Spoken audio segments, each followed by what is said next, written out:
Imagine you are lying in bed at night, the room immersed in a darkness that feels infinite, like the void between the stars.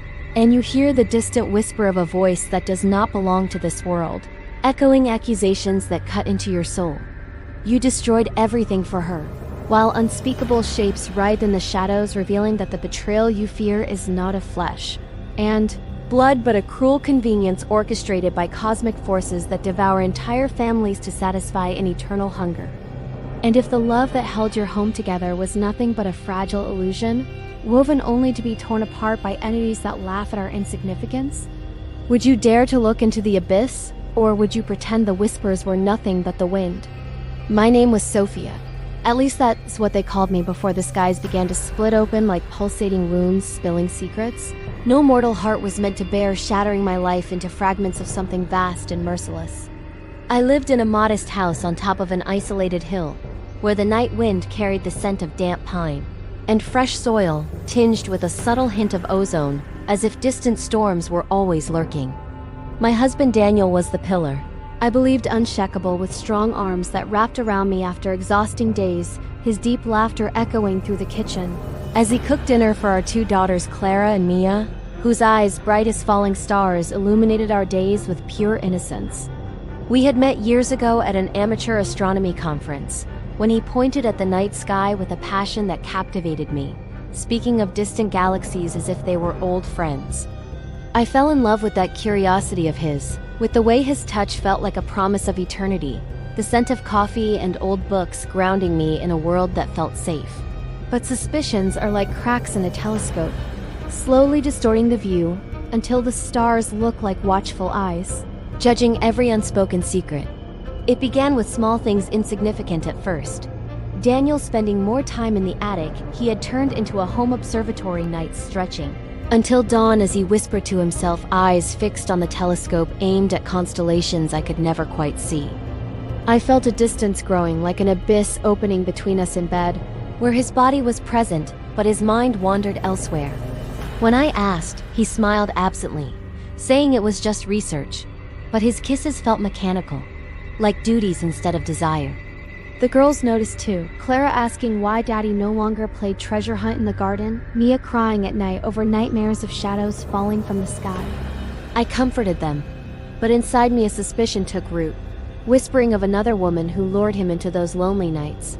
Perhaps someone he had met online in astronomy forums, sharing secrets I could not understand. I found strands of long, dark hair on his clothes, not mine, and encrypted messages on his laptop, filled with symbols resembling stars connected by invisible lines. Speaking of meetings under the veil. And she is calling me. My chest tightened with each discovery, the air in the house thinning as though we lived at an impossible altitude. I lay awake at night, hearing the ticking clock as a countdown to something inevitable. The suspicion deepened like roots in fertile soil, and I began investigating in secret, waiting for him to fall asleep so I could check his phone, my heart pounding like a distant drum in the void. I found blurred photos of a female figure against a starry backdrop, her face obscured by an iridescent glow that hurt my eyes to look at. She is everything, he had written in a diary hidden in the attic, pages full of drawings of infinite spirals and notes on planetary alignments. Hot tears rolled down my cheeks as I imagined him in her arms, destroying our family for a fleeting passion. Our daughters growing up without the father who adored them, and me left alone in a house now haunted by silence. One night, the sky over the hill changed. The clouds parted to reveal stars pulsing in strange rhythms, like hearts beating in unison. Daniel locked himself in the attic, and I heard whispers not only of his voice, but something else, a low alien melody that made the windows tremble. I knocked, calling his name, but he did not answer. When he finally came down, his eyes were bloodshot, as if he had cried or seen something unbearable. He hugged me too tightly and whispered, "Forgive me, but it's for us," words that sounded like lies wrapped in riddles. The days turned into a veiled torture. The girls played in the garden as I watched from the window, feeling a chill spread through the house, as though cosmic winter was seeping into the walls. Daniel became more withdrawn, eating little, his bones sharp under pale skin, muttering about her call in restless dreams. I confronted him one afternoon while the girls were at school, sunlight filtering through the curtains like the rays of a dying star. I shouted that he was destroying us for her, whoever she was, but he denied it with blazing eyes, insisting I didn't understand, that it was bigger than us. But I saw the panic in him, as though my words had pushed him to the edge of a cliff. That night, a storm broke, not of rain, but meteors streaking across the sky like flaming tears.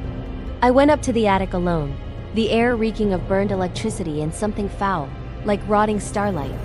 The telescope pointed to a constellation not found on any map, and in the open diary was a scrawled quote from his favorite old book, words of H.P. Lovecraft. The most merciful thing in the world, I think, is the inability of the human mind to correlate all its contents.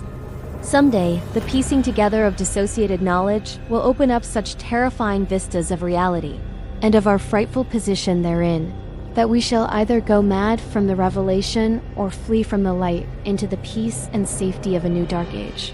My body trembled as I read, realizing those words were the key to the nightmare unfolding. The tension swelled like a supernova on the verge of collapse, and I began noticing changes in the girls. Clara drawing tentacled star creatures instead of dolls, Mia waking with red marks on her arms, as if something had touched her in her sleep. At night, the house groaned as though alive, doors opening on their own into hallways that stretched endlessly. Daniel vanished for hours, returning with the stench of cosmic sulfur clinging to his skin. I followed him once, driving down winding roads until he stopped in an open field, kneeling under the sky, arms outstretched as though invoking something. I saw shadows moving in the air, shapes that defied sight, twisting like living equations of chaos. My fear blended with rage, thinking he had traded us for madness, perhaps ensnared by some cultist woman. But the whispers creeping into my own mind, voices echoing like a reversed Big Bang, suggested something far worse. A cruelty beyond humanity. One night, the girls screamed from their room, and I rushed in to find them floating above their bed, eyes glazed, staring at a ceiling that had become a portal into the void, stars blinking like malicious eyes. Daniel appeared, pulling them down with trembling hands, sobbing, "Forgive me, but she demands it." The turning point came on a night of stellar alignment, the sky splitting open like a hungry mouth, not revealing a mortal lover, but her. A cosmic entity, the embodiment of vastness, a goddess of primordial chaos, whom Daniel had summoned years ago in lonely desperation. He had promised her his family in exchange for infinite knowledge. He was destroying us not out of passion, but cruel convenience, using our love as fuel to open a rift that would consume our reality, feeding her with the pure souls of our daughters while I watched trapped in the web of illusions he had spun. It wasn't love, it was the price, he confessed, collapsing at my feet as tendrils of darkness stretched from the sky, touching the house, making the walls melt like wax under a black sun. The girls wept as their bodies began to dissolve into stardust. I fought back, clutching an old amulet my grandmother had given me, a fragment of meteorite that burned like primordial fire. Pressing it against him, I spoke instinctive words that echoed from some deep recess of the human mind, banishing her presence with a scream that shook the foundations of the cosmos.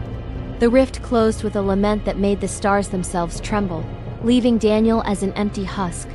The girls were saved but scarred forever, and I was left alone with the knowledge that families are mere conveniences to forces that see us as insects caught in an endless web.